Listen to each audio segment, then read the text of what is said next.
Happy April Fools to every single person out there listening right now, and welcome back to the Horror Headquarters.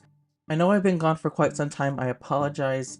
A lot of stuff has been going on. I just completed the month of Ramadan, where we fast from sunrise to sunset. For all Muslims out there, Kalamat al and Eid Mubarak. Tonight's episode, which you guys can probably see by the title, is an update on that infamous case that we discussed quite some time ago, last year, about the three Kansas City Chief fans that died outside of a house that was owned by Jordan Willis.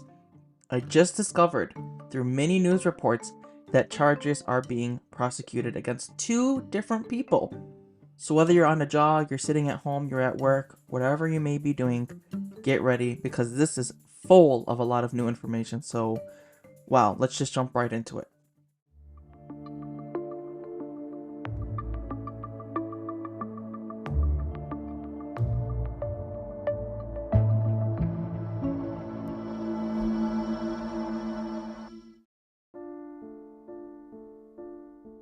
Now, for those of you new to the story, on January 9th, 2024, the bodies of Clayton McGinney, Ricky Johnson, and David Harrington were discovered dead outside of the home of Jordan Willis in Platte County portion of Kansas City at around 10 p.m. And the way that these bodies were discovered was when the fiance of McGinney broke into the home that night and found a body on the back porch, and then police arrived and they discovered two additional bodies in the backyard and classified the case as a death investigation. Now, this entire story I discussed in an episode a little bit back. I will be linking it to the description of this video in case anyone wants to check that out. But in short, there's was just so much mystery surrounding this case, so many unknown, a lot of family members that were frustrated. Can you imagine having your loved one dead for 14 months and not knowing who did it, not having any news, any results of the autopsy, and just waiting for something to be known, waiting for someone to be prosecuted and someone to be held accountable? And it wasn't until March 5th, 2025 that it was announced that two people were being prosecuted. The first being Jordan Willis, whose home is where the grim discovery took place. He is that guy that denied being involved in anything at all, as well as the other person being Ivory Carson, who was arrested for distributing drugs to the three men as well as to Jordan Willis. Now I have so many questions. Now the first thing I want to kind of put out there is that they discovered the DNA of Jordan Willis on a bag of fentanyl and cocaine inside of the house, but I don't know why it took 14 months for them to actually do something. That's like the shocker for me right there. Why did it take 14 months for something to happen? And the other thing is, it took 14 months for them to find the person that distributed this exact cocaine. I don't know why Jordan Willis was silent. I don't know why this specific thing was happening, because they all know that fentanyl and cocaine is illegal. To everyone out there that does that, don't, because you will be caught. And that is actually what one of the police officers stated in a news report, is that you will get caught and you guys, the consequences are detrimental. I just bring this up to give you guys some clarity, to give you guys some realness, because this is not something that's just made up. This is something that happens continuously and constantly in our world, and it's unfortunate. It really is, because it took the lives of these three men that were married, that had lives, that had kids, that had a family that loved them. It truly is a real American horror story. Now, it comes at no surprise that both of these men have pleaded not guilty to the crimes, being that it allows them for more time for the lawyers to kind of figure out a story to gather more evidence in order to make them look less guilty. But I will say Jordan Willis's attorney has stated that there's so much more evidence that hasn't been inputted into the system, and that they're looking forward to having a jury on session inside the court so that they can get a plea for Jordan Willis's life, because they're saying he had nothing to do with it. But let me ask you this. They found so many different text messages, exchanges between the person supplying it as well as the guys that were, taking the cocaine and the fentanyl. So I don't know why Jordan did not disclose this. And I get it, there must have been a fear aspect to it. But just thinking about that, and it just baffles me that it took them 14 months to actually do something, which I get it.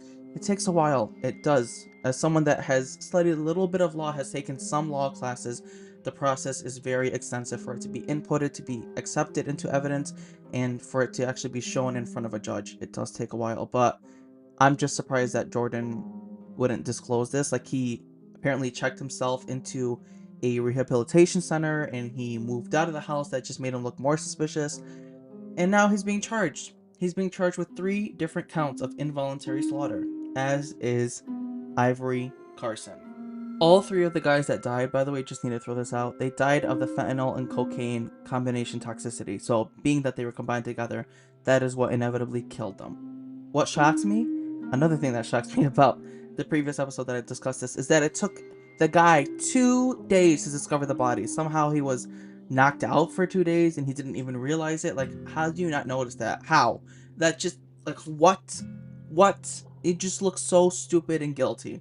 Sorry, but that's so dumb. Like, there's no excuse for that. And your phone is somehow not working either for 2 days. That it took the fiance of one of the guys that died to literally break into your home to find a body inside. Let me think for a second. Now, I was discussing the counts that they were being charged with. It's the 3 counts of involuntary manslaughter and 2 counts of delivery of a controlled substance, being the fentanyl and cocaine. And inside the home of Willis, they found the bag of cocaine with Willis's DNA and a bag of fentanyl with Carson's DNA, who's the one that supplied the drugs.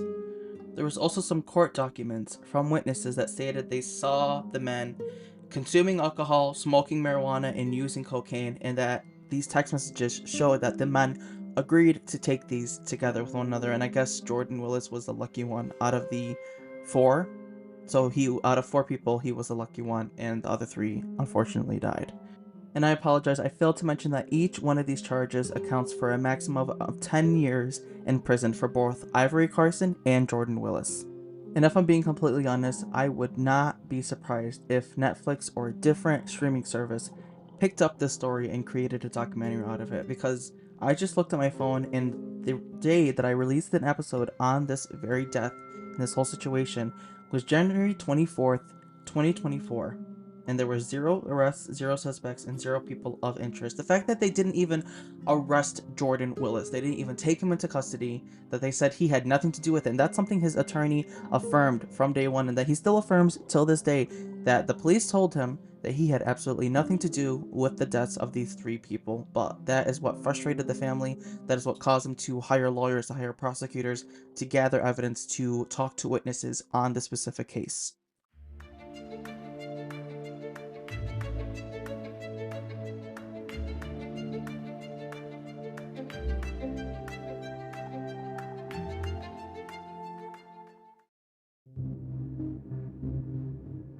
And honestly, looking back and looking to now, and that case, and how insane it was, and how the character of Jordan Willis, I have to say character because that's not human to behave the way he did. He moved out of his house, he checked into a rehabilitation center for help, psychiatric help. He wanted to just take care of himself. He said he was devastated by the deaths. I'm not saying that he wasn't, but he knew what was happening. He had to have known that they died of fentanyl and cocaine poisoning. Like, how could you not? If there was text messages, there was exchanges on Facebook Messenger about all these details, yet you have the audacity to play the victim. And it's kind of crazy because a lot of the family members, they said that they had the gut feeling that he was responsible for it, and he didn't say anything because he was afraid of getting caught. And I 100% agree with him. Now, looking at this specific evidence, it just becomes more clear that he was responsible for this entire situation. Yeah, he says that he wasn't, and his lawyer is saying he isn't. But I will say one thing, I am very eager to see the other evidence that comes out, because the prosecutors say that they have more evidence, as well as the attorney that's defending Jordan Willis and Ivory Carson say that there's so many more evidence to be inputted into the system for a jury to look over and kind of come to a conclusion. I really hope that this is made public, that I am able to kind of see all the evidence, or at least know what some evidence could be that could make Jordan Willis not look guilty. I mean, it just sounds ridiculous to say that, because, I mean, there was text exchanges, like, that is locking you in. You were texted discussing getting cocaine and fentanyl with Ivory Carson, as were the other guys, and then you say, oh no, I don't know what happened. You know, this world never ceases to surprise me. It's so evil. It is filled with so many liars, so many people that are afraid of the law, that are afraid of getting caught, that they will do anything in their power, whether that's hiring an attorney, whether that's moving out of their home, whether that's leaving and being incognito, not returning texts, just checking into a rehab center, to make yourself look like a better person. I don't know. I mean, as you can see, I'm very passionate about this, but with the evidence that I've been seeing and the evidence that I've been researching with, it makes him look very, very guilty. And I don't know what evidence is going to come out that's going to make him not look guilty. Being again, we have literally the text messages of the exchanges with Ivory Carson about the fentanyl and cocaine, which are illegal drugs. Not to mention that your DNA is all over them. And another question I have is, how were these 3 bodies found outside in the cold? How did they end up outside and Jordan Willis was the only one to remain inside?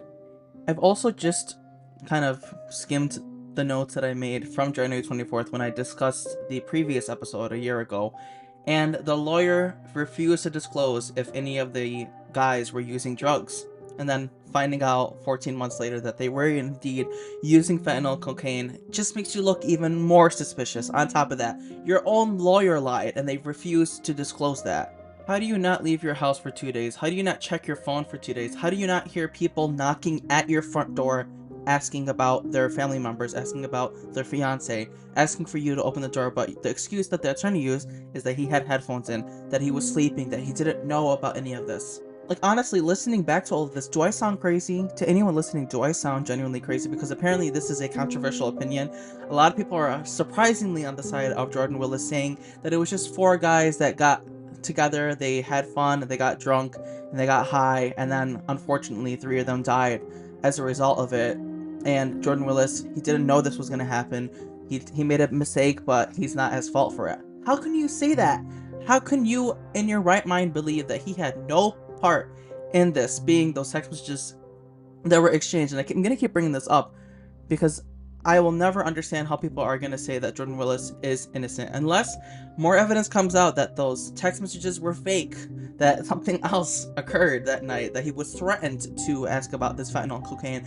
Then I really don't see how he's going to get out of this. Now, I was looking at a Reddit page about this specific case, and someone asked a very good question that, wow, it's going to keep me up at night, and I think it's going to keep you guys up at night. What if the fiance didn't break into the house? What if they didn't find this body for 2-3 months? What if it took even longer? Because you know damn well Jordan Willis wasn't going to confess to anything. Did they have to get a warrant in order to go into a house? And don't even think that I forgot that there was a 5th man involved, and I don't know who this 5th man was. There was apparently another friend that was there, but they left. This person needs to be questioned. This person needs to be on that stand when this goes to trial, because I need to hear what this person has to say about this case. Because if you guys remember the episode that I did on January 24th, 2024, I said that there was a 5th guy there and he saw everything happening and then he left. And then Jordan Willis apparently saw the other 3 guys leave. And then the attorney changed it and said no, he was sleeping, he didn't see anyone leave. There's still so much suspicion surrounding this, there's still so much mystery, but I will say, from what the families are saying, they're saying that it's partial closure, that they're finally receiving someone that's in custody, people that are in custody, people that are going to be punished, hopefully, for these crimes that have been committed against their family members. I really do emphasize with these family members because I can't imagine waiting 14 months to finally find out that someone is in custody. I know people that wait much longer, but 3 different people and the suspect is right there in front of your guys' face, but you refuse to make any arrests. You say that he is a free man. You allow him to have a U-Haul outside of his house to leave, and then to say that he can't disclose his location only to his lawyer, and the lawyer won't say anything. Just makes him look suspicious, but the police, of course, didn't do nothing. And then he checked into a rehab center, and then now he's being labeled as a suspect. He's getting charged, and he's hopefully will be charged. I keep saying he's going to be charged. I hope he is going to be charged because, like I said, his DNA is there, the text messages, the evidence is outpouring against him. And unless this lawyer can make a miracle happen and make it prove that he had nothing to do with it, which I highly doubt, then you're screwed. But I am curious as to what you guys think. To anyone listening that remembers the episode or is going to be listening to the episode that I did back in 2024, what are your guys' thoughts in relation to the first episode I did to this one now, 14 months later? I would love to know your guys' feedback. I'm sorry for really stuttering a lot, but please drop below in the comment section whether you're listening on YouTube, Spotify, Apple Podcasts, anywhere else. My international fans, I love you. My US fans, I love you to death. Thank you guys for the support. Please let me know, even on Instagram, if you guys want to drop a comment. on your suspicions, on anything you guys are curious about. Let me know on Instagram, on TikTok. Don't forget, we have an Instagram and TikTok at the Horror Headquarters. You guys can find us there. I am very much open to a open conversation of both sides, even though I sound very one-sided in this. If you guys are willing to back yourself up with evidence, with proof, with efficiency and comprehension of the case, the research that you've done, then I would love to have a discussion with you guys. I sound like a lawyer right now. I really do have to become a lawyer with the way I'm speaking. But please be respectful, because the last time I did this and I was discussing a case, I think it was about it was about Eric and Lionel Menendez. A lot of people got pissed with my commentary, with what I was saying, because they said that what the three kids did was uncalled for, that they deserved it, everything that was happening to them, and they were just splurging out so many things that were untrue. And thankfully, I've been doing research since I did a paper on it, for my college class, and I know this case a lot inside and out. I might not know it 100%, but I know it very well to back up the facts and to tell you guys what's right and what's wrong as much as possible. And I can definitely say, as someone that's been waiting so long, over a year, for this to finally come out. Can't believe I missed the headline. I don't know how I missed the headline from March 5th, because I've been constantly searching this up and I haven't seen anything. But I guess it's being put out a lot more officially. People are realizing that, wow, this is actually happening now. We have to bring it out. Everyone's talking about this, by the way. The New York Post is discussing it. CNN is discussing it. NBC. Every major newsletter out there is discussing this case.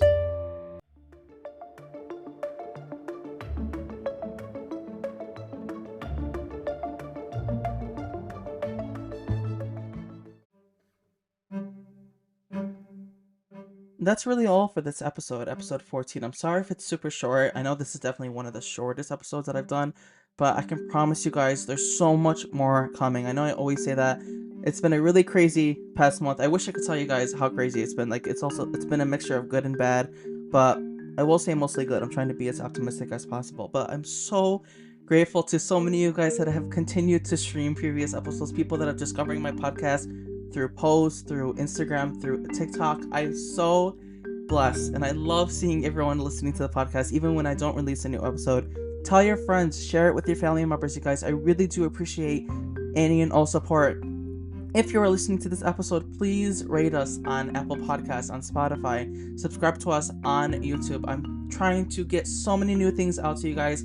I have an episode coming up on the lunar eclipse that happened in the middle of March. So many weird experiences that day, by the way. I was up until 4 or 5 a.m. recording the lunar eclipse, but there were so many crazy things that happened that still sent shivers down my back. There was something that happened during the solar eclipse. There's just so many things that I'm so excited to tell you. And there's also something I've been seeing the past couple of days. I don't know how to explain it. It's around 4 a.m. that I'm seeing in my room. And it's some kind of figure that looks like it's flapping its wings, and then it disappears. Yeah, so there's a lot coming, so make sure to hit that follow button. Stay tuned. Please continue listening to previous episodes. Make sure to listen to that episode I did on the Kansas City 3 back in January of 2024. I will be linking it in this episode for you guys to get a direct link to it, but it's a very great episode. I discussed the beginnings of the case, when everything was just happening, when everything was fresh. I discussed that, and you guys can listen to that and then listen to this again and be like, wow, so much has changed. They've discovered so many new things. But yeah, you guys, thank you so much again. Super, super, super grateful for you all. Love you guys with all my heart. I will try my best to continue putting out episodes on a timely manner, hopefully back to weekly. I think we should be back to weekly by now. And I wish you guys all a happy April Fool's Day, even though many of you guys will be listening to this on April 2nd when this releases. But I'm really grateful for you all, and I hope you guys take care of yourselves, love yourselves, and if anything creepy comes along your way, make sure to let us know, and we will definitely give you guys a shout out.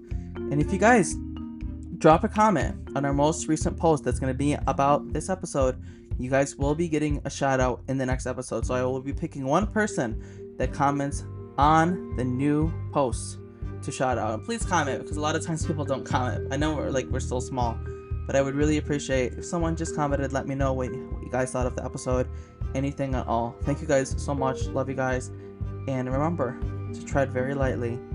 Pray for forgiveness. Midnight hour is approaching.